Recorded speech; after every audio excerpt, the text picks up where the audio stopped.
everybody, and welcome to That Wrestling Show, the podcast where all pro wrestling matters, and I hope you, the fans, have recovered from what was a very long but exciting WrestleMania weekend, as WrestleMania is officially in the books. It is done. Gonna talk about that this week. Plus, gonna talk about the shocking releases that happened this week in the WWE, and going to talk about how NXT and AEW did in their first week without competing against each other. Hi everyone, I'm Bill Yankovi, and welcome to That Wrestling Show. And this was a very busy weekend. Really, to be fair, to be honest to everyone, a lot of the news didn't really happen until WrestleMania and a few days after WrestleMania. And that's kind of what the focus of this week's episode is going to be, is that it's basically what happened after WrestleMania and what happened during WrestleMania is basically what is the story this week in the world of professional wrestling. But I do want to mention, before I dive into everything that happened, not only with WrestleMania this week, but also what happened with the releases. I do want to talk about how NXT and AEW did on their first respective weeks, not competing against each other. And both shows, ratings-wise, did pretty good. I'll start with AEW because that's the first one right there. They managed to reach 1 million viewers. They got 1,219,000 overnight viewers. It is their first show since September the 9th where they reached 1 million viewers, which is really, really good. It was up from 688,000, so they almost doubled what they had from the previous week.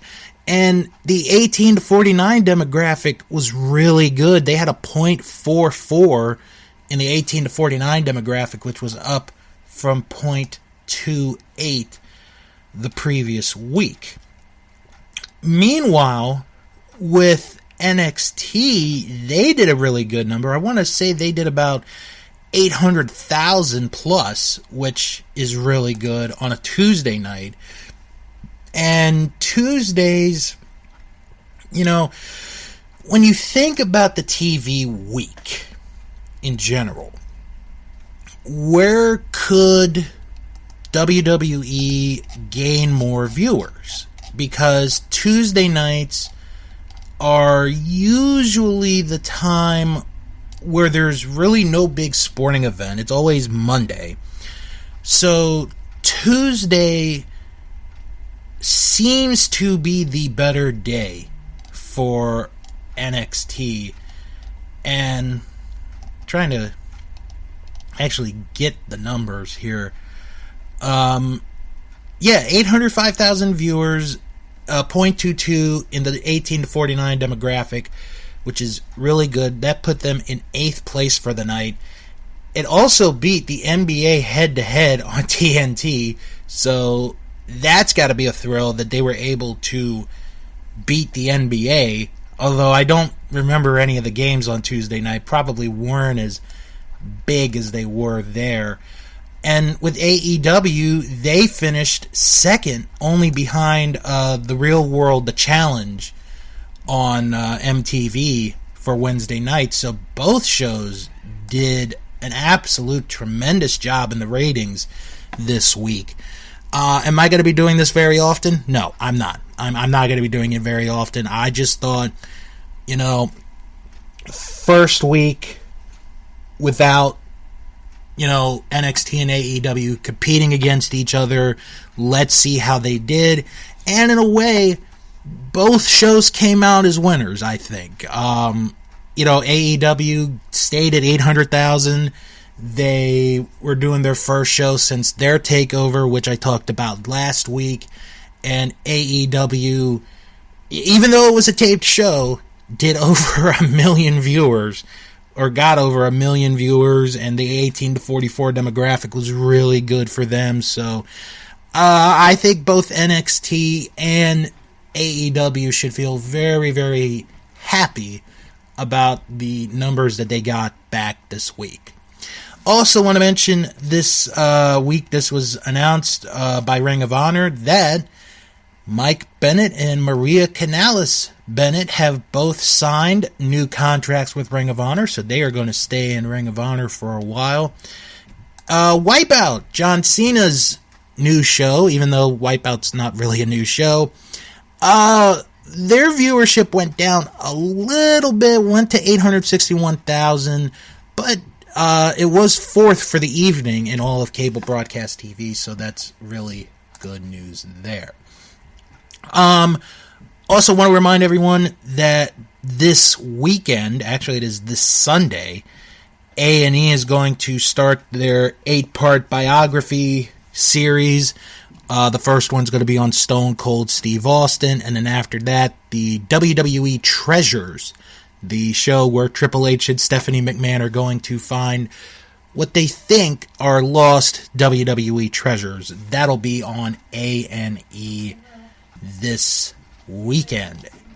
And I forgot to talk about this last week because, I was caught up on, with WrestleMania.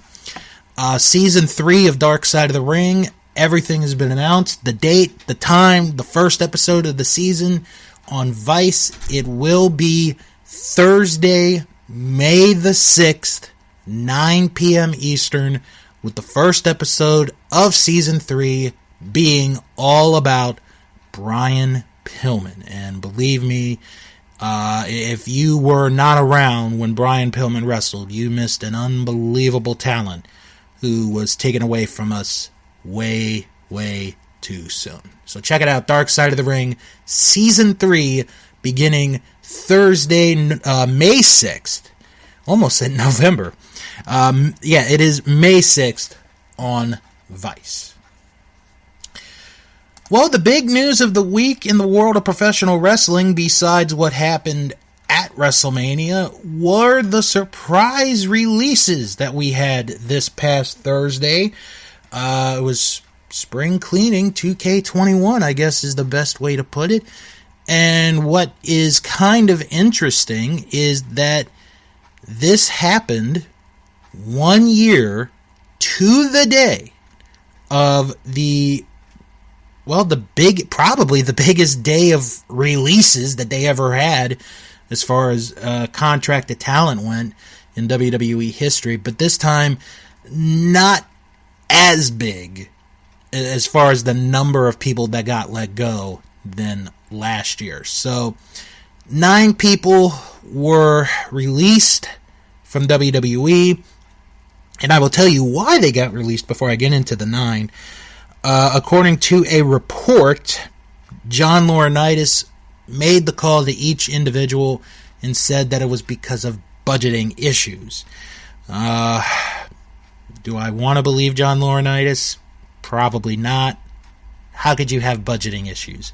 You just signed a 5-year, $1 billion deal with NBC and Peacock to have the WWE Network air on Peacock. So anyway, I'm going to read the list of 9, and they are put in the order in which they were released. Mickie James, Billie Kay, Chelsea Green, Samoa Joe, Bo Dallas, Peyton Royce, Kalisto, Tucker, Wesley Blake, and Mojo Rawley. Those were the 9 that were released. Or no, was it 9 or 10? Hold on. 1, 2, 3, 4, 5, 6, 7, 8, 9. Oh, it was 10. Okay, it was 10 that got released.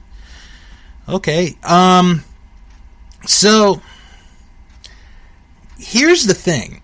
It's very unusual that we get this almost a week after WrestleMania happened. I don't think that's ever happened as far as I can remember back. Usually they would wait at least 2-3 weeks before they let people go. But, you know, this was like 5-6 days, maybe not even that long after WrestleMania to let these people go. So, let me talk about each one of them. Mickie James, you know, I love Mickie.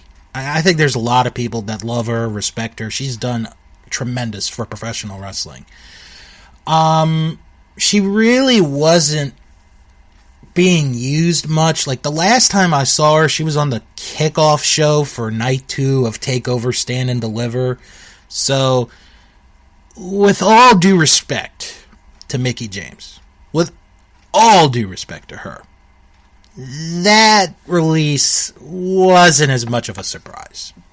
Now, Billie Kay, on the other hand, that was one of the biggest surprises for a number of reasons. And the main reason is she was just on WrestleMania. I'm going to talk about her in my reviews here in a little bit.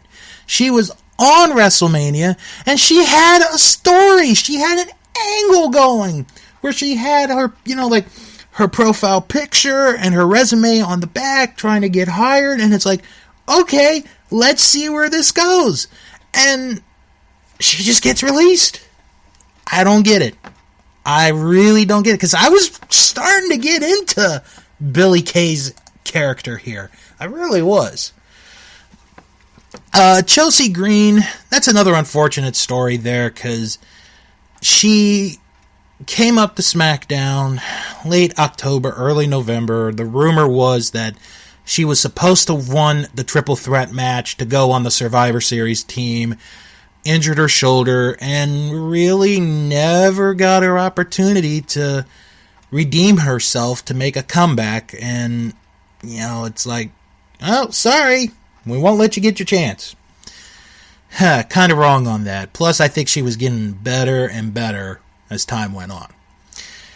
Samoa Joe's another one that really surprises me. And the reason I say that is, here's a guy who had gone all over the world, had won major championships, was the Ring of Honor World Champion for almost 2 years, had the now Impact World title, and it was like, as soon as he got to WWE, it's like, our thoughts are, he's going to be WWE champion. He's going to be the champion. He just has to, you know.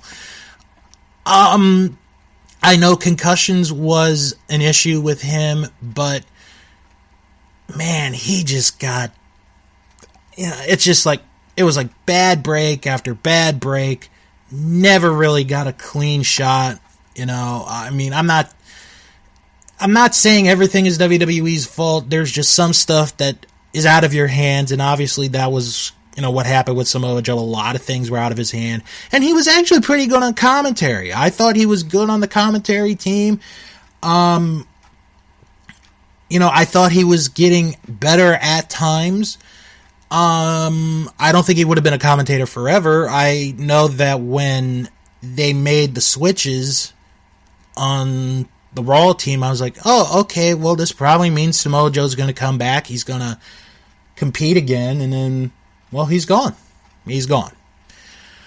Bo Dallas, that one is like, well, it was going to happen sooner or later. I mean, when Curtis Axel got released, it was like, okay, how long is Bo going to stay? And I mean, there were thoughts from fans that, you know, he might have been might have been the Fiend and like the real Fiend. That was a weird one, but now Payne and Royce. This is an interesting scenario. Payne and Royce's scenario. Because WWE did a terrible thing by splitting up the Iconics. Don't know why they did that. That was just a dumb move on their part. So she gets put together in a tag team with Lacey Evans. Okay, we'll get to see Peyton on TV, if not every week, every other week. Then Lacey gets into the story with Charlotte and Rick, and then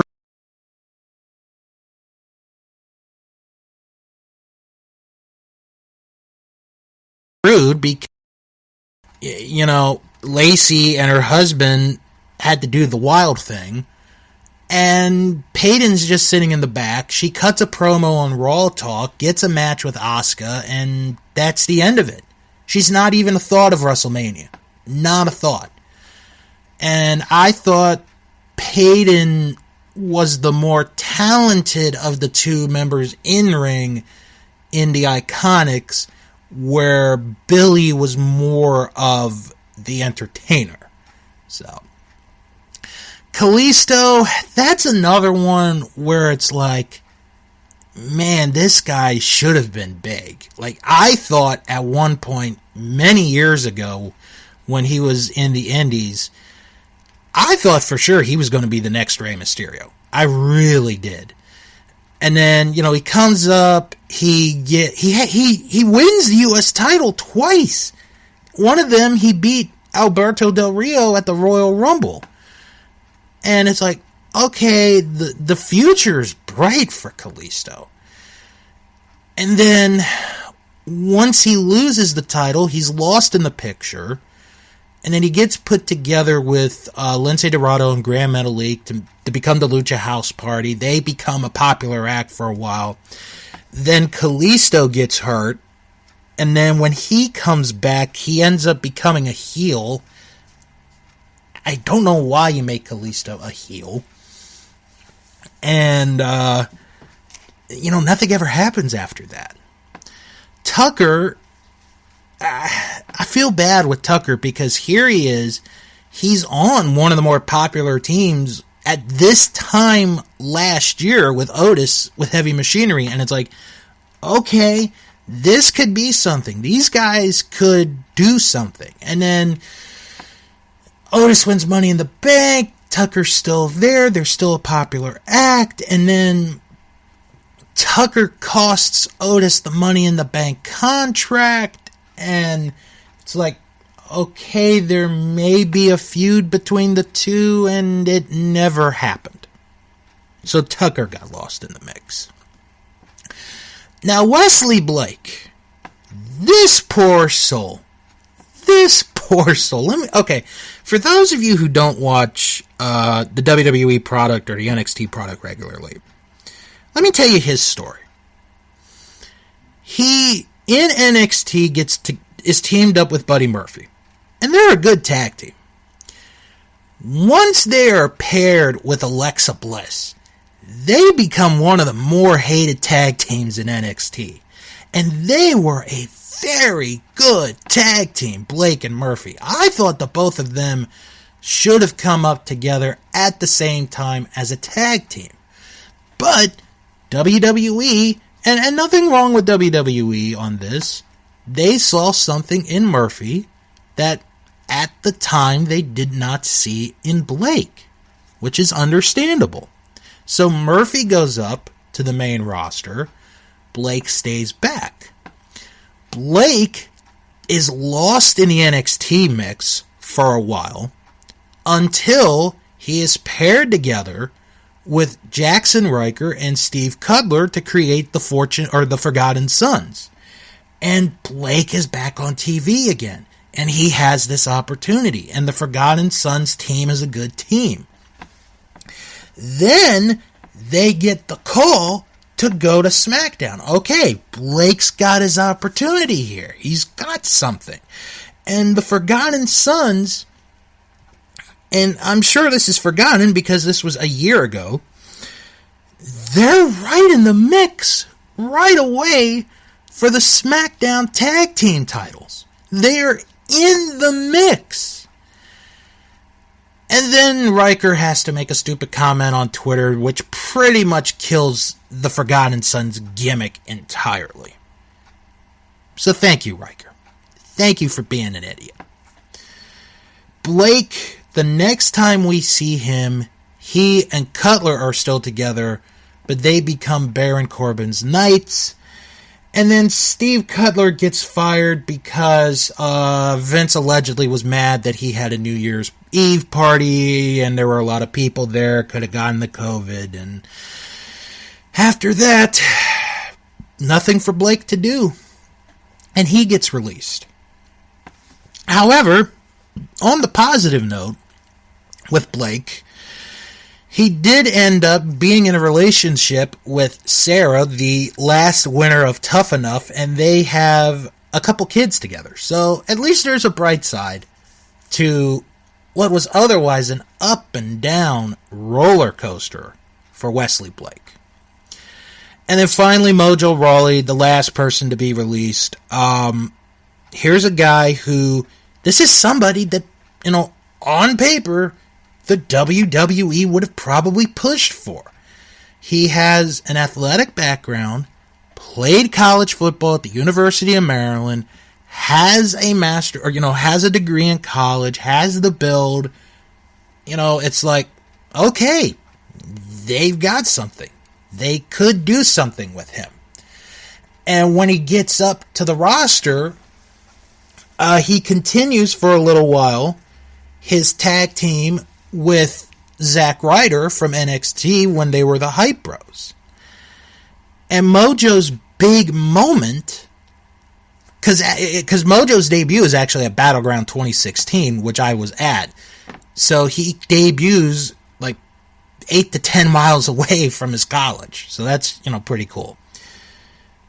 So Mojo's big moment is WrestleMania 33 with the Andre the Giant Memorial Battle Royal, with a little help from Rob Gronkowski, wins the Battle Royal. And it's like, okay, this could be something. No, it's not. Mojo just got lost in the mix, and they never knew what to do with him. Make him a face, make him a heel, make him a face, make him a heel. They just never knew what to do with the guy. Just never did. And that's basically what happened with everyone here that got released. So, I had done a live video on Facebook the other day talking about this, and I wanted to give myself some time to figure out where I think each person could go once the 90-day no-compete clause comes up, which Meltzer reported is going to be July the 14th. So that's going to be a day that we as fans should have circled on our calendar. If we haven't, we should circle it on our calendars now, because when July the 14th comes, which is a Wednesday, we're going to have to watch Dynamite.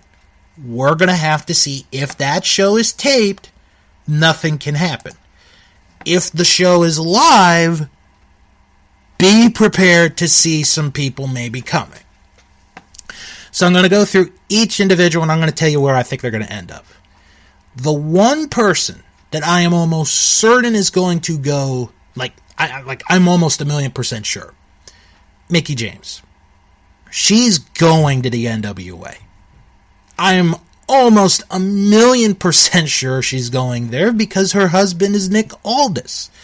Why not go to the NWA? Your husband's there. You only have to work, you only have to do the TV tapings 4 days out of a month, maybe 5. That's a pretty sweet gig right there. So I would, if I had $1 billion, I would bet $1 billion Mickie James is going to the NWA. Billie Kay's an interesting case. Because where does she go? She has, like I said, the entertainment value.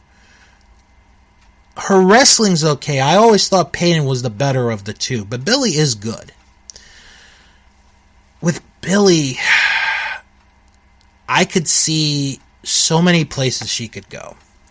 She could go to AEW. She could go to Impact. But I think what would be a good place for her, and I will tell you why, Ring of Honor. And the reason I say that is that they are having a women's title tournament later in the summer. And they're going to need, a couple more names besides Angelina Love, to be like, hey, you need to see this tournament. Billie Kay's a name. Whether you like it or not, whether you believe me or not, Billie Kay is a name. She could be in the tournament for the women's title at Ring of Honor. Does that mean that she stays full-time? Not necessarily, but I could see that being her first place. Chelsea Green, more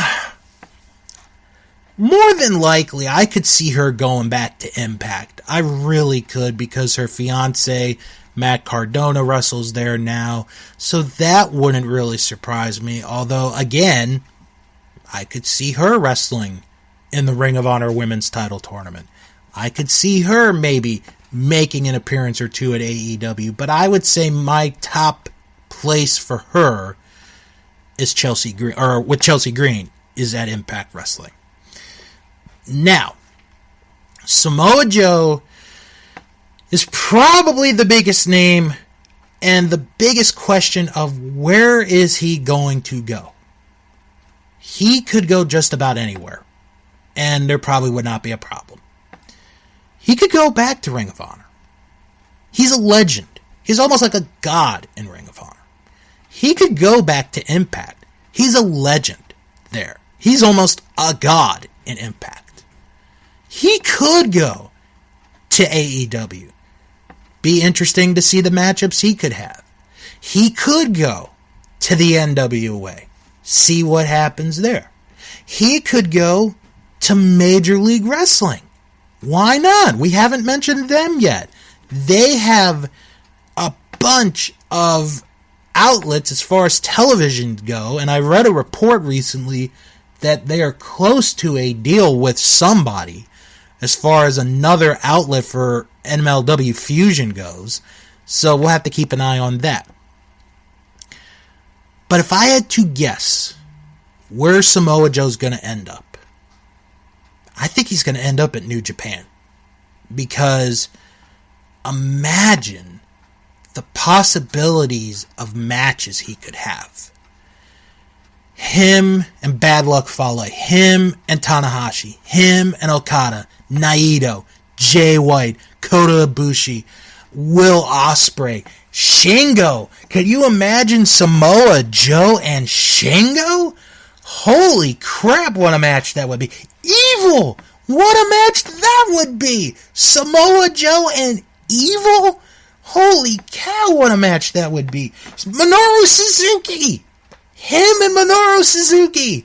How many people would get up at 3, 4, 5 o'clock in the morning on the East Coast to see Samoa Joe against Minoru Suzuki? There would be a lot of people that would do that.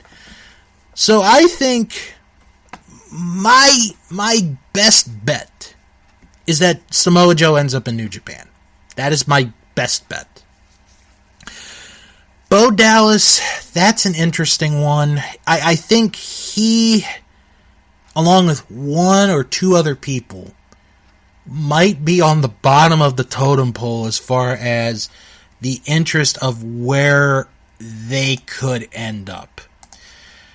With Bo Dallas,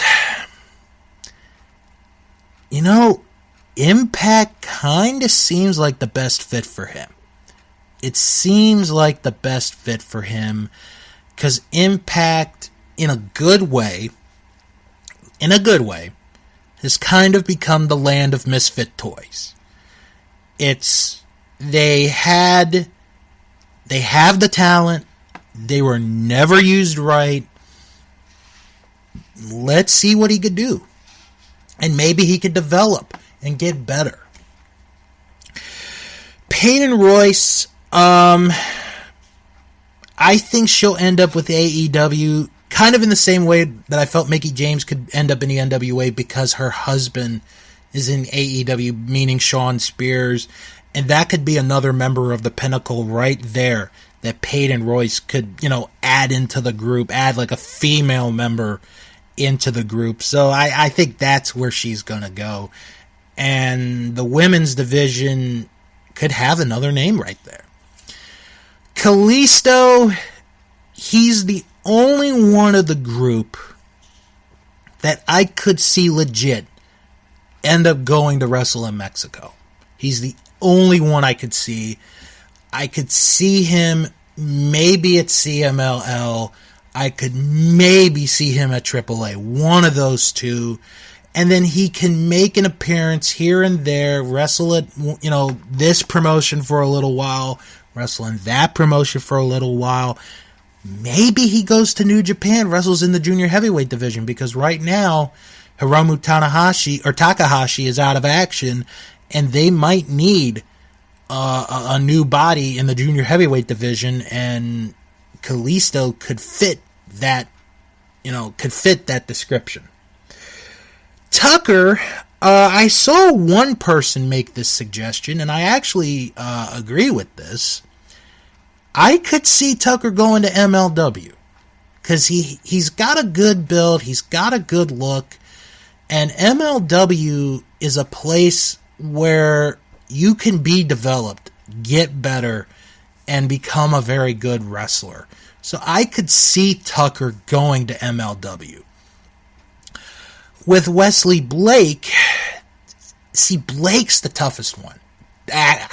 To be honest, I think Wesley Blake is the hardest one to figure out, not because of who he is, but because of how misused he had been. Well, not misused, but how he had a big moment, and then something happens and he gets lost in the pile. So I could see one of two things there. I could see Wesley Blake saying, you know what? I've done everything I could in professional wrestling. I have a family. I could go and have a job. I can do a real job. I could see that. Or he could go the Tucker route and get to MLW. And with MLW, you have an opportunity to shine. So I think if he's going to continue to wrestle, MLW would probably be the place to go. And then with Mojo Rawley, this is another interesting case. I don't see him going to AEW. I don't think he's going to MLW. He's definitely not going to New Japan. Impact, maybe. But he seems like, the more I think about it, he seems more of a fit for the NWA because of the small crowd, because they do film in a TV studio, the 60 minutes or so they get every week on Fight.tv, which, by the way, got bought this week. Wanted to mention that. And really, as of late, some of the former WWE wrestlers have had success in the NWA. Look at the Pope. He's the current television champion. Trevor Murdoch was the national heavyweight champion. Chris Adonis, formerly Chris Masters, is the national heavyweight champion. Aaron Stevens, co-holder of the NWA World Tag Team titles. There's been success in the NWA for those who wrestled in WWE. So I wouldn't be surprised if Mojo ends up in the NWA. I think that might be the best fit for him. So it will be interesting come July the 14th where everybody goes and where they land and what they do after. So now that I've talked about that, and it took a good amount of time, let's talk about WrestleMania 37. A very interesting, unique 2 days of 14 matches that really was just unbelievable at times. It was all over the place at other times. But let's just get right to it. I want to talk about the beginning of night one, because night one is kind of... Not kind of. I'm just going to say it. Night one is the better show of the two. So we get we get our then, now, forever intro. Vince McMahon is on the stage with everyone. So he's got a mic and he's like, wow. Welcome. We want to thank you, the fans, for coming out to be here at WrestleMania. He does the whole spiel. The entire roster is out there. They had somebody sing America the Beautiful. So, as we go through the open, they do the open, and we see the crowd. Michael Cole, Byron Saxton, Samoa Joe are there on commentary. And as soon as we start, we're on a weather delay. Yep, we are on a weather delay to start WrestleMania. Oh my. So, between the Vince McMahon quick speech, America the Beautiful, the opening, the weather delay, and then Titus O'Neil and Hulk Hogan coming out, we do not start until almost 8:45 p.m. That's right. We start at just about 9:15 p.m. How does that play into a role for night one of WrestleMania? Surprisingly, not at all. So the opening match was the WWE Championship match. Bobby Lashley defending against Drew McIntyre. And this, anytime you go out first for a pay-per-view, especially a match like WrestleMania, it's going to be interesting to see how they do it. But to go out after nearly a 45-minute delay kind of made this match a little bit more interesting. And both men delivered. I thought both men did a very good job in this match. It was kind of even for a bit. Drew pulled out a couple of tactics out of the bag. He did a tope over the top rope on the MVP and Lashley. Excuse me. He even put the Kimura lock onto Lashley at one point, which I don't think I've ever seen Drew do that. Then Lashley tries to put the Hurt Lock onto Drew, but can't quite get it. And then we get to the end of the match, where Drew's going for the Claymore. He's gonna go for the Claymore. So he starts, MVP yells something, which stops everything. I thought it was a botch, but it actually wasn't. Drew tries again. Lashley catches him. Then he puts in the Hurt Lock. Drew passes out. Bobby Lashley retains the WWE title. I loved it. Because like I said last week, I was hoping Lashley would win. I was hoping he would win. It just would have felt wrong for him to lose the title after like 3 weeks. And nothing against Drew McIntyre. I have nothing against him.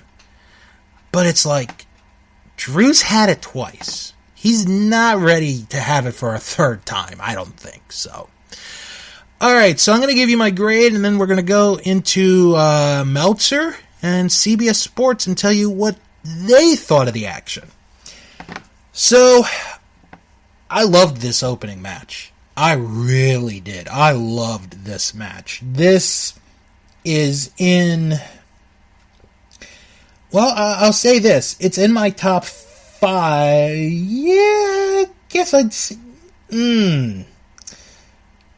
Top 5, top 6 highest graded matches for WrestleMania. I enjoyed it. I got a good kick out of the match. I gave it a B+. I thought it was a good match, a good way to start off WrestleMania. Meltzer gave it 3 3/4 stars. Okay, that's fair. CBS Sports gave it a B. Okay, so we're all not too far behind in the match. You know, it's not really that bad. So after that, it is Tag Team Turmoil, 5-women team elimination match. Last team remaining gets a shot at Shayna Baszler and Nia Jax the next night at WrestleMania. So the first 2 teams to come out, Naomi and Lana, and Carmella and Billie Kay. Hey, there's Billie. How you doing, Billie?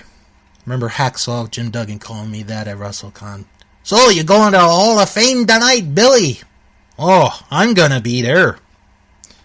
I love Jim Duggan. He's so cool. Okay, so, this is very quick. Like, this is a quick start. They're not in the ring that long.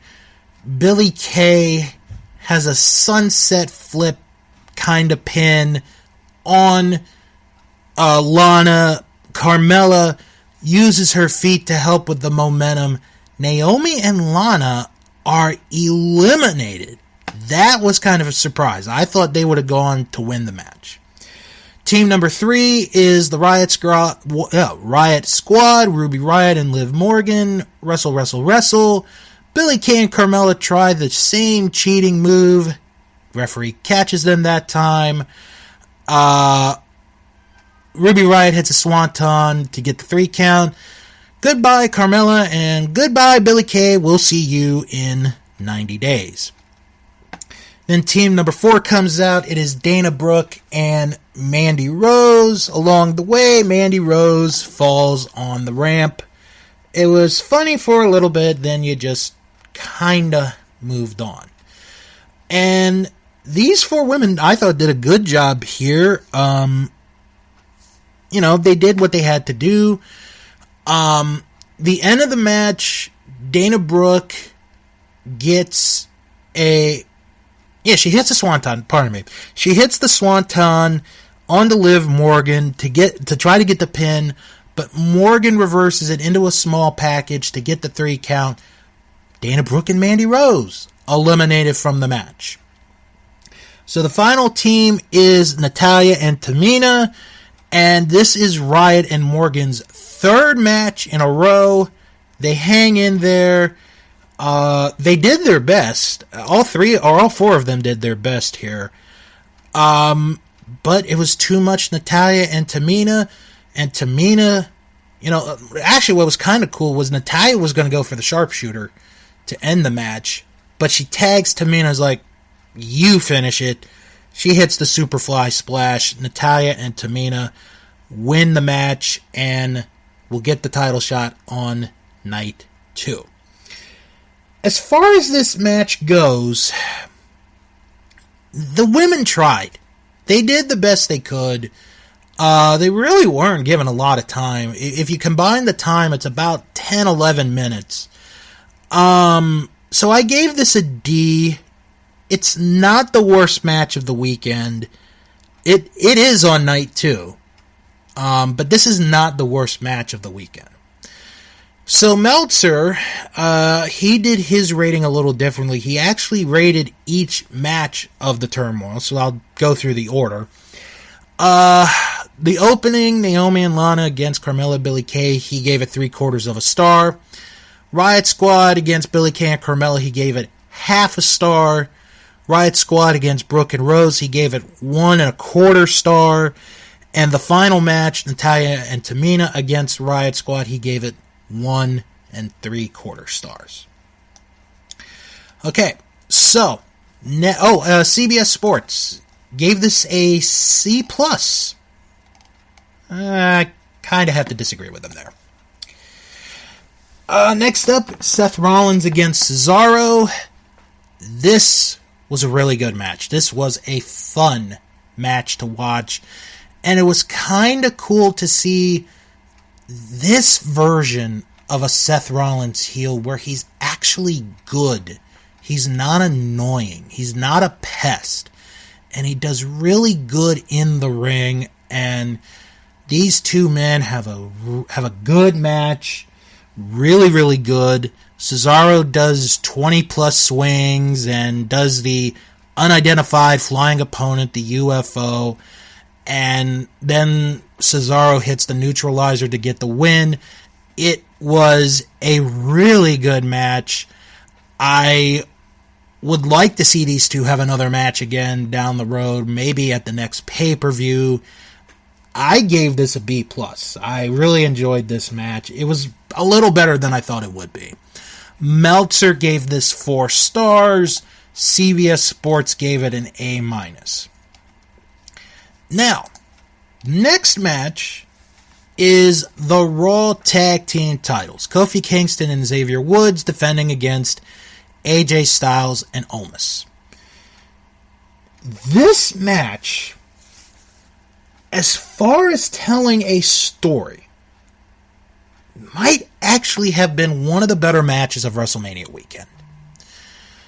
Omos is going to start the match. He's originally going to start the match. But Kofi is like, no, I want AJ. I want AJ to start the match. So AJ does.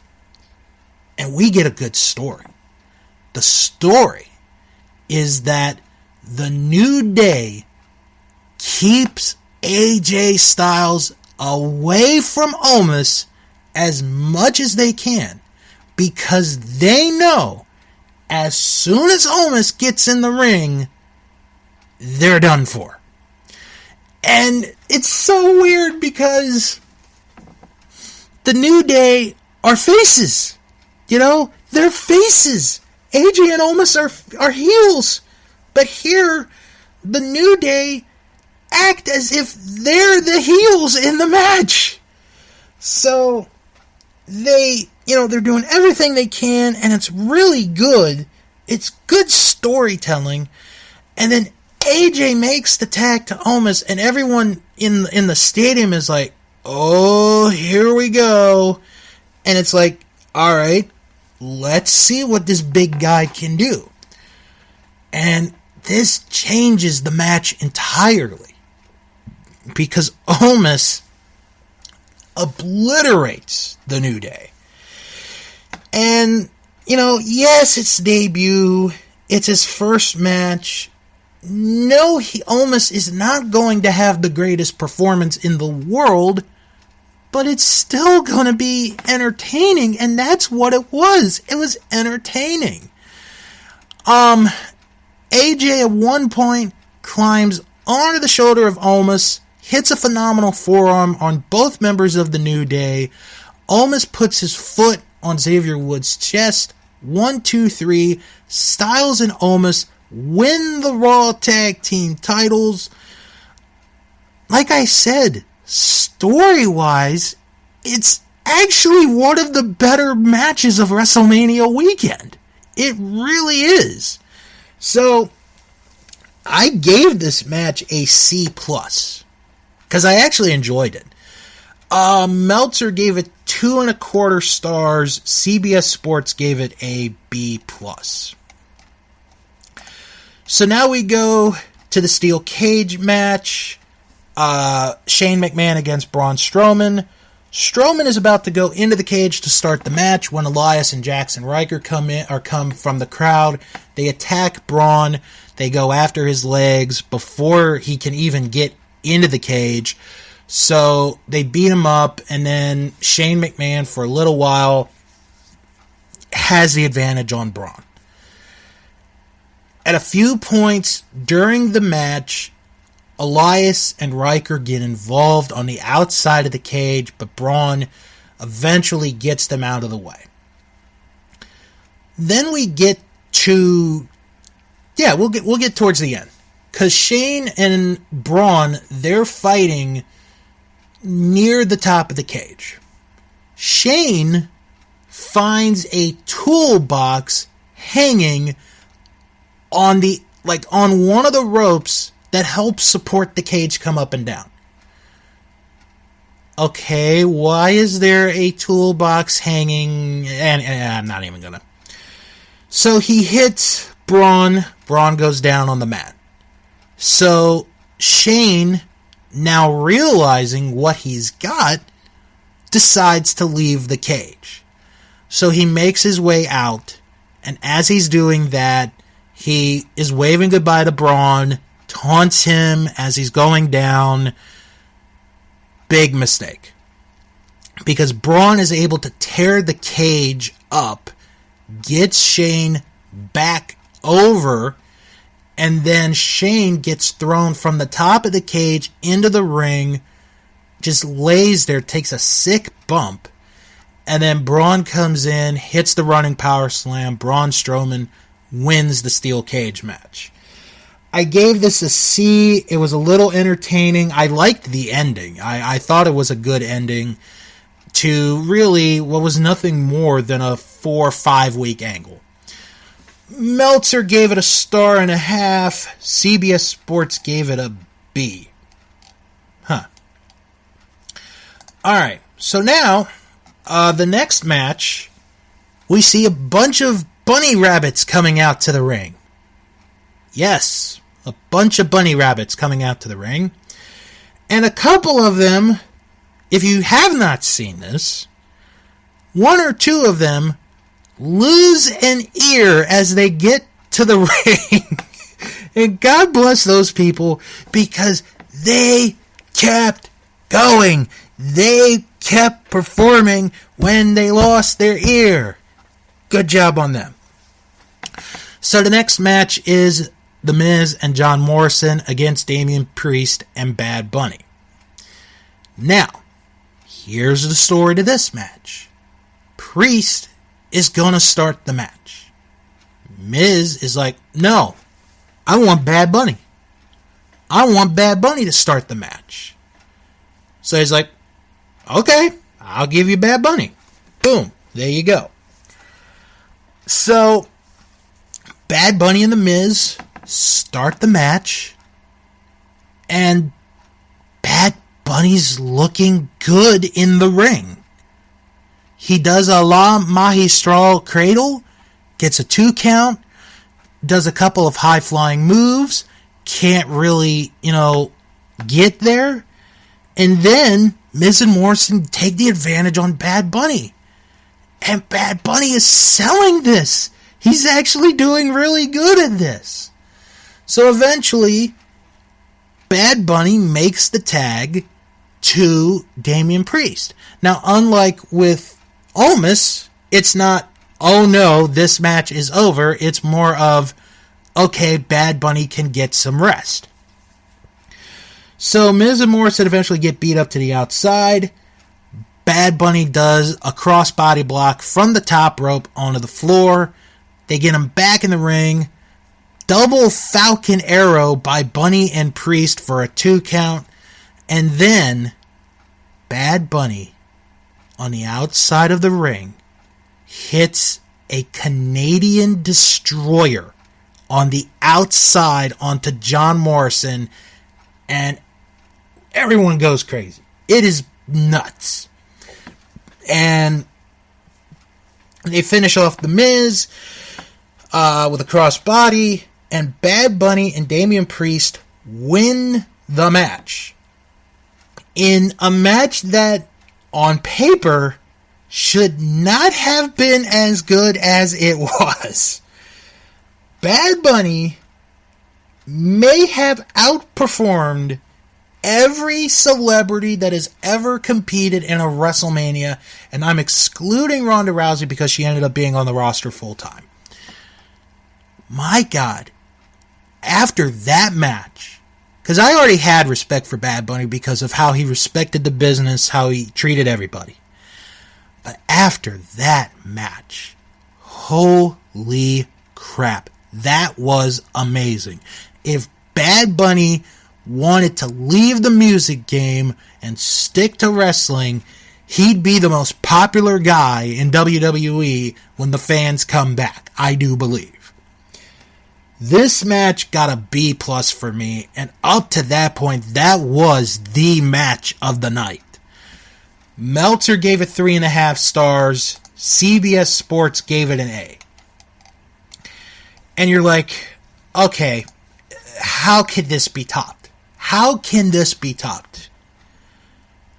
Then we get the main event. We get the historic main event of night 1 of WrestleMania. Sasha Banks defending the SmackDown Women's title against Bianca Belair. Now, the one mistake that I'm going to point out, and I'm sure it's going to be on Botchamania, if you watch Bianca's entrance, and you have to look at it, on the giant Titantron, it says EST of NXT. I'm pretty sure Bianca's moved past NXT at this point. So, Bianca gets in the ring, Sasha gets in the ring. The bell rings. Everyone is on their feet. And Bianca is crying. Bianca Belaire is crying.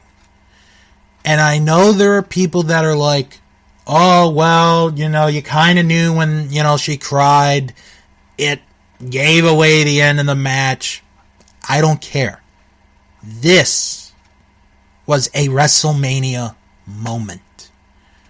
When you get to your first WrestleMania, your first one, and you're in the freaking main event of night 1, and you have 20,000 plus standing on their feet because they know the significance of this match, you're gonna have tears. But my God, what a match this was. Holy cow, what a match this was. Both women did everything they could to win the title, and everything was believable. Bianca at one point tries for a 450 splash. Sasha gets her knees up.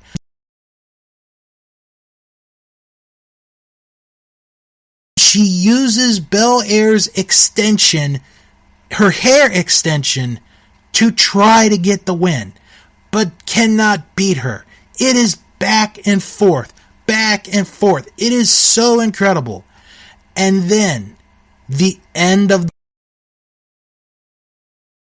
are fighting for the hair extension. Bianca gets it, and you could hear this, probably from the top of the stadium. The loudest whip you will ever hear in your life. She whipped the crap out of her. It was like, whack! And it was like, oh! And the whip was so bad that you could see after the match the mark that was left on Sasha's body. It was that strong. Belaire gets a comeback, hits the 450 splash, then hits the KOD. Bianca Belaire wins the SmackDown Women's title. Her dad, for like a half a second, was thinking about going over the guardrail to celebrate with her daughter, then realized, oh crap, I probably might get COVID, so I'm going to stay back. Great match. The whole match was a WrestleMania moment. And I always say, with WrestleMania moments, you can't manufacture WrestleMania moments.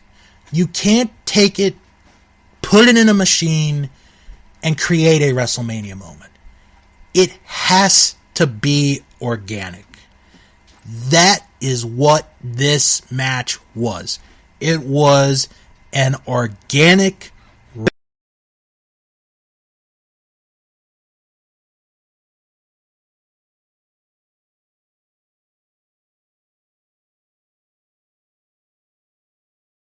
best women's match in WrestleMania history. The best. Better than the triple threat at 35. This match was incredible. I gave this an A-. Meltzer gave it 4 stars. CBS Sports gave it an A+. That's how good that match was. And after that, it's like, okay, well, after what we got here, how's night 2 gonna top it? Well, we'll get to that in just a little bit. But time to go to the Facebook group and see what they thought of night 1 of WrestleMania 37. We actually have a tie. It is a tie between a B and a C grade. A few people gave the show an A. One person gave this an F. Wow. I don't know if that gets an F grade. You know, I'm going to say this because I'm looking back at my grades. 3 matches were B+, which in my ratings is like a 4-star match. A-, if you're, you know, if you want to know how my grade system is, A- is like 4 and 3, like 4.5, basically. The 2 matches that got a C are not that bad. I really enjoyed the tag title match. And the D is not that bad. So I'm going to give this a B. I really enjoyed night 1 of WrestleMania. And somebody said night 1 alone could have been a top 10 all-time WrestleMania show. And I probably would not have an argument with them. As far as favorite match of night 1 of WrestleMania, the majority went with Sasha Banks and Bianca Belaire, followed by Seth Rollins and Cesaro, and the New Day against AJ and Omos. I'm going to agree with the majority. I'm going to say Sasha and Bianca was the best match of night 1 of WrestleMania 37. Now we get to night 2 of WrestleMania. And, well, the weather's supposed to be worse. There's a possibility that this show could be delayed. There's a possibility this show gets canceled. No bad weather at all. We are fine the whole night. Weather-wise, anyway. So, we get another rendition of America the Beautiful from the alleged future voice of country music. God help country music. After we get the open, we get Titus O'Neil and Hulk Hogan back to introduce night 2, and they're in pirate costumes. Oh, boy. Look, it's the Tampa Bay Buccaneers. We had to do it at some point. Let's just get it out of the way. Okay. So night 2 of WrestleMania begins with the match I was least looking forward to. Randy Orton against Bray Wyatt. Randy Orton, for the first time I think I have ever seen him wearing white trunks. I don't think I've ever seen him wear white until this night. Alexa comes out. There's a giant Jack in the Box. You know, does the Jack in the Box thing. And, oh, it's the Fiend. He's back to normal. And the crowd has a great reaction. Walks around on top of the Jack in the Box. And then he does a crossbody over the top rope onto Randy Orton to start the match. Okay. We get a good start. We're right at it. So, Fiend is beating up on Randy Orton. Alright. Not bad. They go to the outside. Orton hits a back suplex onto the table. Doesn't hurt the Fiend. Okay. Not bad. Okay. This is somewhat entertaining. Randy just tries everything he can to hurt the Fiend. And it's not happening. And then we get to the end. This is the 37th WrestleMania. There have been, let's just say it what it is. We've had WrestleMania matches that have had great endings, good endings, bad endings, sucky endings, and ones that leave you scratching your head. This is one that is scratching your head, sucky, and bad all together. So Bray Wyatt, after putting the mandible claw on Orton, is about ready to hit Sister Abigail. And it's like, okay, this is going to be it. He's going to get his win back. Then all of a sudden, we get pyro coming from the posts. Huh? And then here we see Alexa Bliss crisscross applesauce on top of the Jack in the Box, wearing a crown with black goo going all over her face. What in the hell is going on? Well, that distraction is long enough for Randy Orton to hit an RKO. 1, 2, 3. Randy Orton wins the freaking match. And wait until I tell you something that you're not going to be surprised about. So after the match, Alexa is still raining black goo. The Fiend is looking at her. Everything goes to black. Lights come back on. Everybody's gone. Boo! Fans are pretty upset. Before I give the grade, let me tell you what was supposed to happen. The Fiend was supposed to win this match. But Vince McMahon and Bruce Pritchard or John Laurinaitis, one of those two with Vince, were like, you know, we need a surprise ending to this match. Let's shock the people. Well, you did more than shock the people. You pretty much ticked off a lot of people. Let's just call it like it was. This was the worst match of WrestleMania weekend, bar none.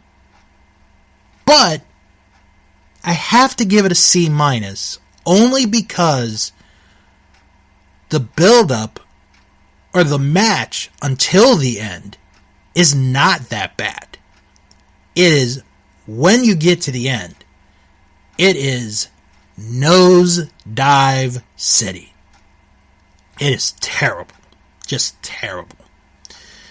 I want to read the last 2 sentences of Meltzer's review of this match, then I will tell you his grade. After all the months of build for this feud, for this to be the blow-off, or even if not, the extent of the WrestleMania match was just awful. Orton is the greatest wrestler who ever lived, who has had so many bad WrestleMania matches. Ooh, sheesh. Talk about a burn. -1 star from Meltzer. CBS Sports, same grade with me, gave it a C-. Okay, so at least CBS and I were on the same grade. Next match, women's tag team titles, Natalia and Tamina challenging Shayna Baszler, Nia Jax. The women tried their best, in this match. Just doesn't really connect with anybody. It really doesn't. Not saying it's a god-awful match. They try. But, and the crowd is even into this match at one point. They're rooting for Tamina. In the end, Shayna Baszler put on the Karafuda clutch. Natalia passes out. Wow, we've had 2 people pass out on the same weekend. Shayna and Nia retain the WWE Women's Tag Team titles. Gave this a D. I thought the effort was good. I really did. There's nothing really memorable about this match. Meltzer gave it 2.25 stars. CBS Sports gave it a B-. That is, again, a B-. Okay, so we've had 2 matches not so good to start off WrestleMania. Well, things are going to change. Because the next match is Kevin Owens against Sami Zayn. So Sami Zayn has Logan Paul out of ringside because, he's apparently a big star for being on YouTube and being in a suicide forest in Japan showing a dead body. That's all I know about the guy. This is a good match. I enjoyed this match. If they had gone a little bit longer, I think this would have been one of the better matches of the weekend. It was almost like the match they had at Battleground 5 years ago, which, again, I was at. Just a good match. Sami Zayn and Kevin Owens really were bringing it. Zayn hit a couple of brain busters in this match. Owens was hitting some sweet moves. The end of the match, I really liked it because Sami Zayn hits the haluva kick onto Owens, holds him up, goes for a second one, and Owens hits him with a super kick, then hits him with a stunner, gets the 3 count in the victory. After the match, Logan Paul, who was just paid to sit there, basically, is like, alright, I like this guy.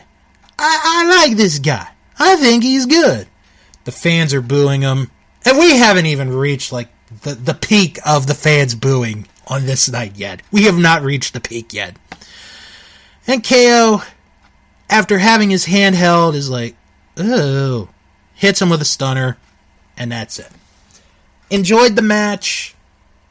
I'm glad that Owens and Zayn got a WrestleMania match one-on-one. Gave this a B. Meltzer gave this 3 3/4 stars. CBS Sports gave it a B+. Then we go to, and this is what I'm calling it, the surprise match of the weekend. Sheamus challenging Riddle for the United States title. Had no idea how good this match would be. This was so good. Oh my gosh. This is so good. The guys are going at each other. It's physical. They're beating on each other. At one point, Riddle hits a jackhammer onto Sheamus to only get a 2 count. It is back and forth. They're doing everything they can. Then they get the end of the match. And I loved the ending to this match. Again, would have been the best ending of the weekend had it not been for another match. So Riddle runs to the ropes. Goes onto the second rope. He's going to hit, a second rope, like Acai moonsault. Sheamus hits the bro kick right in his face. 1, 2, 3. Sheamus wins the United States title. And after the match, Riddle is busted open on his lips. And it was a legit bust. So, Fro, don't worry. That it was not a blade. I know you don't like blade jobs. That was a legit cut. Hell of a match. Oh, my God. It's like, okay, we're getting better now. Now, night 2's starting to pick up. Gave this a B+. Meltzer gave this 4 stars. CBS Sports gave it a B. Now, we go to the Intercontinental title match.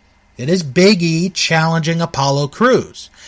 This is one of the matches that, and there may be fans that won't admit this, but I'm going to admit it. This is one of the matches that I was most looking forward to because they never explain what a Nigerian drum fight is. So here are the rules. No disqualification, no countout. You win by pinfall or submission in the ring. Yep. That's it. Nothing else. The drums are all around ringside.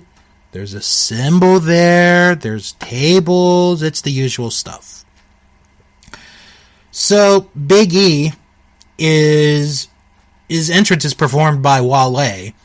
And I swear at one point, Wale misses a line that he lip syncs. I think that actually happened. So, if you don't believe me, go and watch the replay, if you want to, of the Big E Wale entrance and see where Wale missed a verse or a line in the song. Now, as far as the match goes, it's actually a pretty good match until about the end. So both guys get kendo sticks at one point, and they hit the crap out of each other with it. And it gets to the point where Apollo loses the kendo stick, and Big E eventually breaks it over. So the gong gets used, the steel steps get used, Apollo tries to throw the steps onto Big E. Big E moved out of the way this time, so he wasn't killed. And then we get to the end of the match. Apollo has Big E set up on the table on the inside. Apollo climbs up. He goes for a frog splash. Big E moves out of the way and misses. He goes through the table. So it's like, oh, okay, this could be it.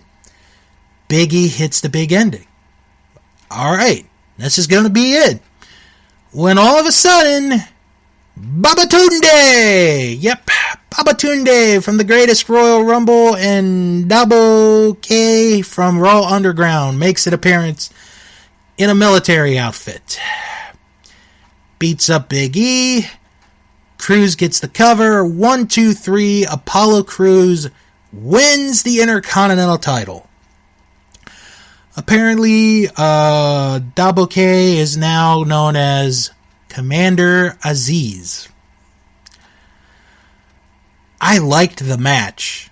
I did not like the ending. I gave this a C. It lost a grade because of the ending. Meltzer gave it 3 stars. CBS Sports gave it an A-. Oh. Alright. Now we go to the Raw Women's title match. Rhea Ripley challenging Asuka for the title. And at this point, it's like we had that unbelievable main event.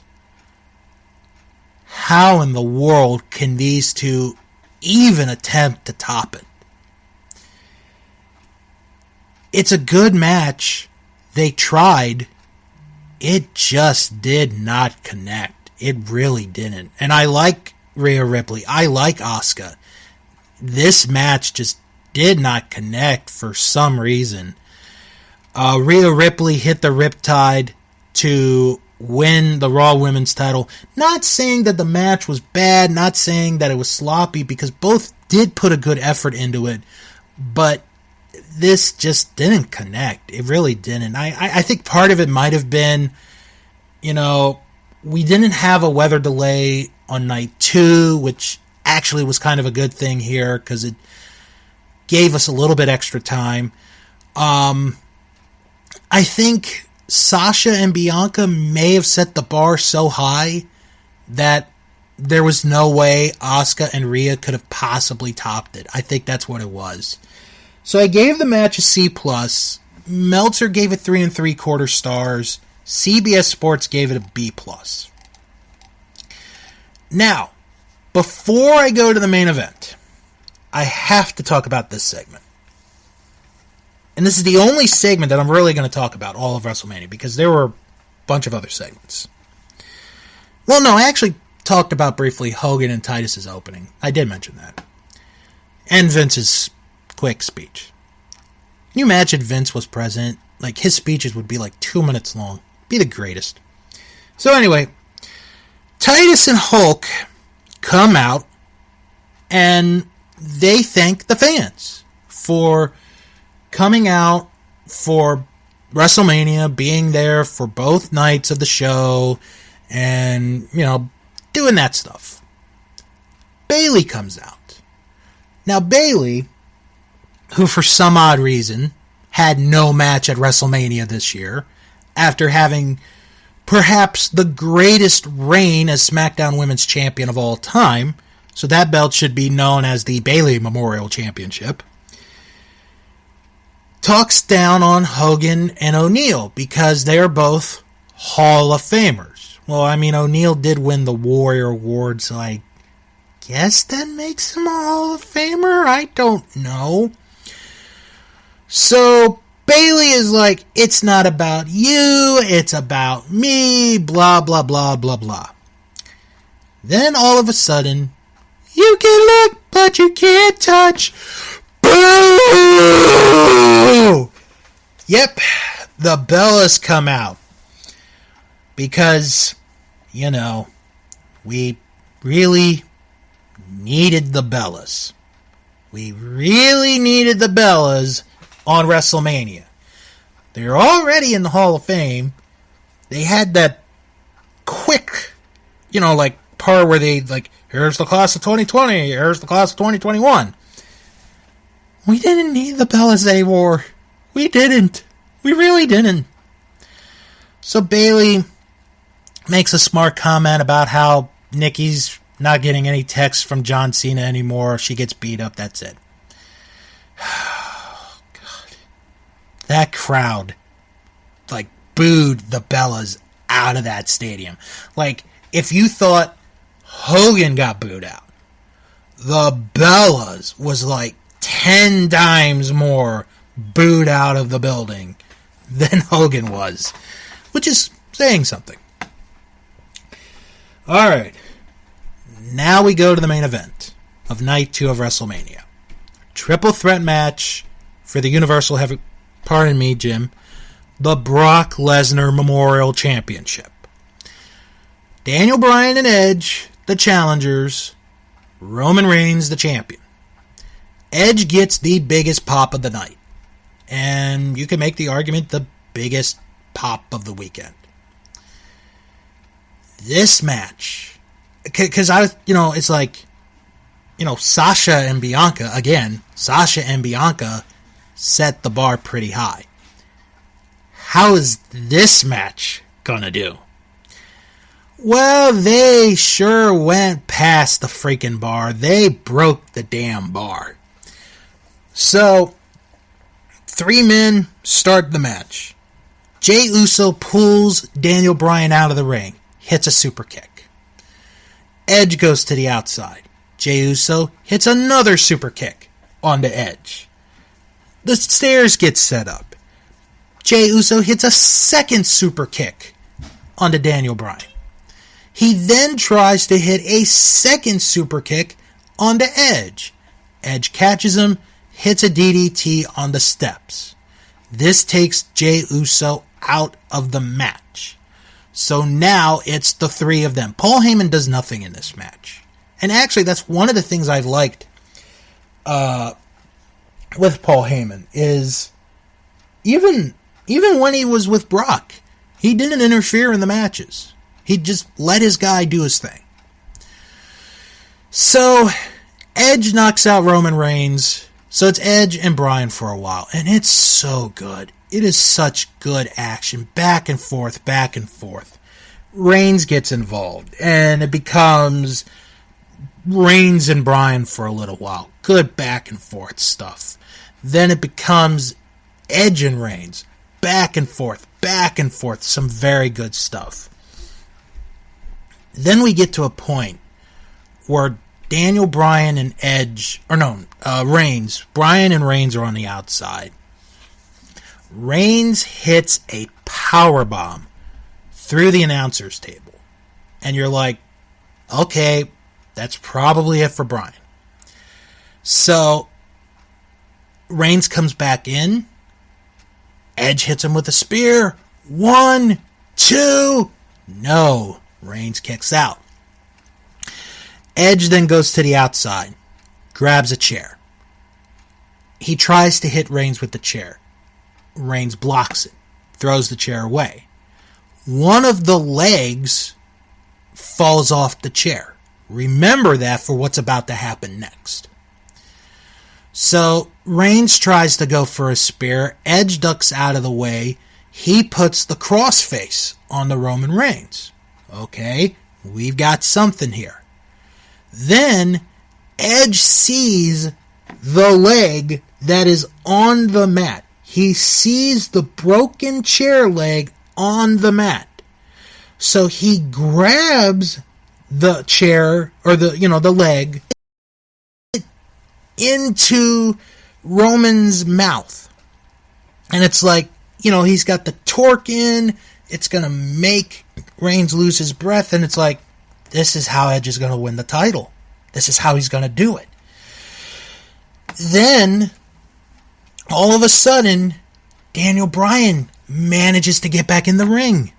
And he puts the yes lock on the Roman Reigns. So now, there's 2 submissions on one guy. How is he going to tap? How is he going to say I quit? There's no way to do it. Then Edge and Reigns headbutt each other like 2 alpha male rams going for superiority. They do that, and that breaks the submission move. So then Edge hits a spear on Daniel Bryan.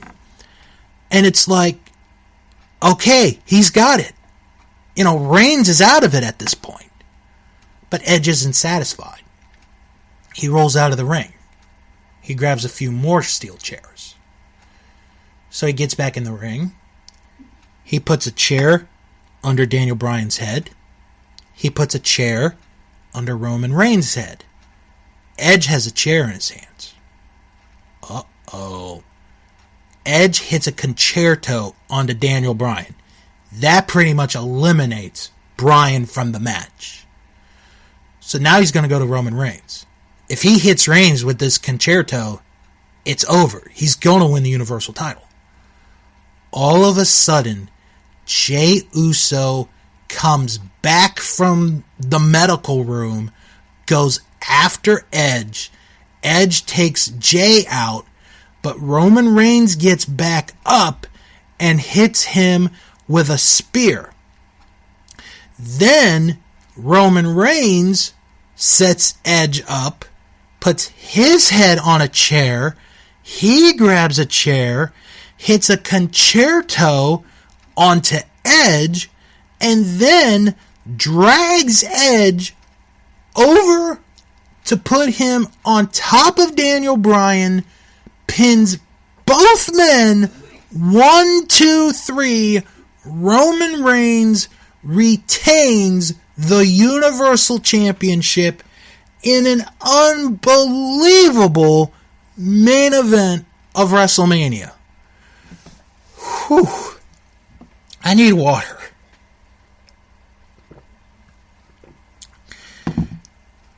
That match was fantastic. It was fan-freaking-tastic. Now that I think about it, and talking about it and, going back, I originally had this match as an A. I am going to change my grade to an A+. I don't normally do this on the show a lot, but my God, that match was so well done. It was incredible. It was incredible. One of the best WrestleMania main events I have ever seen.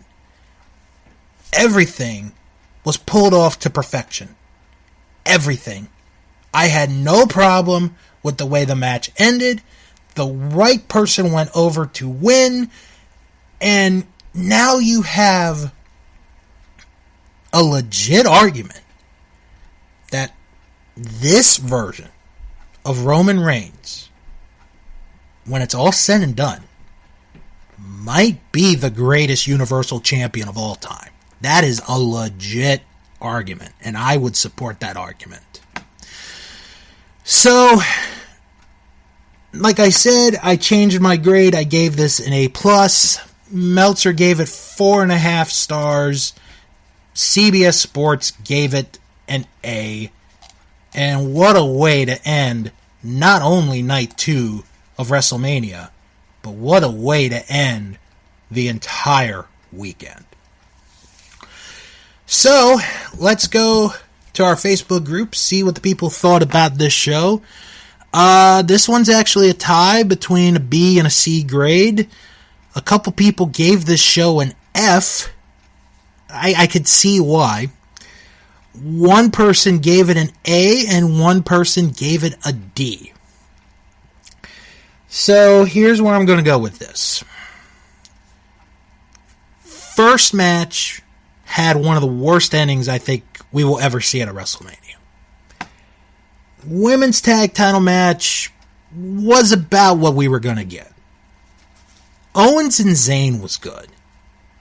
Sheamus and Riddle was better than it had every right to be, and I'm very happy about that.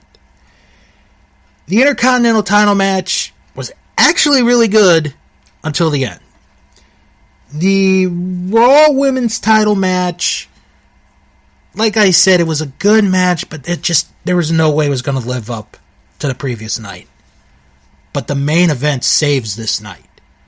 Like, this night could have been thought of as a bad WrestleMania, not one of the worst, but it could have been thought of as a bad WrestleMania had it not been for the main event. Had it not been for the main event, this would maybe get a lower grade for me, but I'm gonna give this a C. I think that's a fair grade to give this. It has a mixture of good and bad, but my God, that main event, holy cow. Now, as far as the best match or favorite match from night 2 of WrestleMania, the majority of the people picked the triple threat match. 3 people picked Riddle versus Sheamus. It's getting some love. 2 people picked Orton versus Wyatt.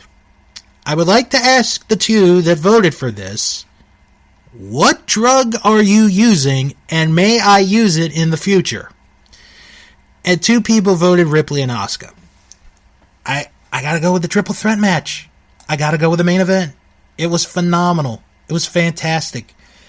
It was maybe the best main event we've had in a while. In a long, long while.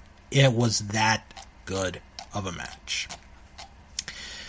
And on that note, that is going to do it for this week. And, well, we can officially put WrestleMania 37 in the books. It is done. History has been made. All the cliches that you could say, it's been done. And now it is on to Backlash, because I refuse to call it WrestleMania Backlash. So let's get into the plugs. If you have any questions or comments, send an email, wrestlingman@thatwrestlingshow.com. Follow the show on Twitter at WrestlingShow11. Follow the show on Instagram at That Wrestling Show. Join our Facebook group, That Wrestling Show Fan Group. You type that in the search bar, and if you can't find it, it's okay. I put the link in the description of each and every episode. And if you like what you heard here, check out our Patreon page, patreon.com/That Wrestling Show, where for as much as $3 you get exclusive content. Now to plug our friends and other podcasts you guys should check out. Starting off with our boys at Our Vantage Point, Joe Murata and Michael Quinn. This week, they defend WCW. Alright, let's check that defense out. Plus, it is the finale of the Royal Rankings of the best WrestleMania main events. You know, I bet if they had done this in 1 year, I might have a feeling that 1 or 2 of the main events we had this year could have made that list. Plus, they review an episode of WWF Superstars, the UK edition from June 1999. That is this week on our Vantage Point, the Retro Wrestling Podcast. Also, check out Juice Pro Wrestling, where this week they sit down and interview Kevin Selk from Forever Time, where they discuss hardcore punk scene in the 1980s, plus getting pictures of bands such as Black Flag, The Misfits, Minor Threat, The Descendants, and much, much more. That is this week on Juice Pro Wrestling. And don't forget to check out Greetings from Allentown with Peter Winson. He watches one episode of wrestling each week in his own unique perspective. This week, it is a special GFA Live with he and Keithy Langston, where they watch an episode of Mid-South Wrestling from November 10th, 1983, plus Peter talks about his adventures at WrestleMania 37. That is this week on Greetings from Allentown. If you're looking for non-wrestling related podcasts, check out Last Stop Penn Station with Carrie Silken and Ian Riccaboni as we go into the life of Carrie Silken. This week, they discuss the 500th episode of Ring of Honor Television. It is this weekend, plus Vacation Adventures, Music Legends, and much, much more. That is this week on Last Stop Penn Station. Also, check out The Castle Vault, where two guys watch each and every Disney animated film. This week, they discuss Brave. That is this week on The Castle Vault. Also, check out Dave and Ethan's 2000-inch Weird Al podcast, where it is part 3 of their interview with Weird Al's best friend, Joel Miller. That is this week on Dave and Ethan's 2000-inch Weird Al podcast.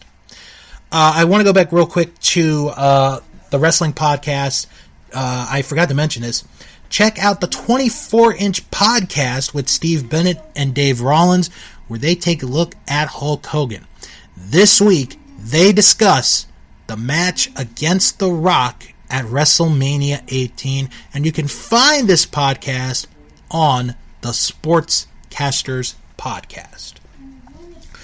Also, check out Sharks Pond, a South Park podcast where I review, watch, discuss each and every South Park episode. This week, I review the Season 11 episode, Guitar Queero. That is this week on Sharks Pond, a South Park podcast. And finally, the brand new podcast, Bill Learns Kingdom Hearts. It is Jim Boy Star who hosts the show, and I watch 30-minute videos of Kingdom Hearts on YouTube and talk about what happens in the 30 minutes. This week's episode is entitled Reunion. That is this week on Bill Learns Kingdom Hearts. Okay, so next week on the show, there's an award show that's happening next weekend called the Academy Awards, and I really don't feel like watching it, and I'm sure a lot of you don't feel like watching it. Thank goodness that Impact Wrestling moved their pay-per-view one day later. So next week on this show, we will look at the card for their next pay-per-view, Rebellion, and I will make my predictions as far as who will win all the matches, including the big main event, Rich Swann defending the Impact title against Kenny Omega, who is also defending the AEW World title. That is going to be right here next week, along with, any other wrestling news, anything else that happens, I'll let you guys, we'll talk about it right here next week on That Wrestling Show. So everybody have a good, safe weekend. Have fun wherever you may be. And come back next week for another episode of That Wrestling Show, the podcast where all pro wrestling matters. And as always, Wrestle on.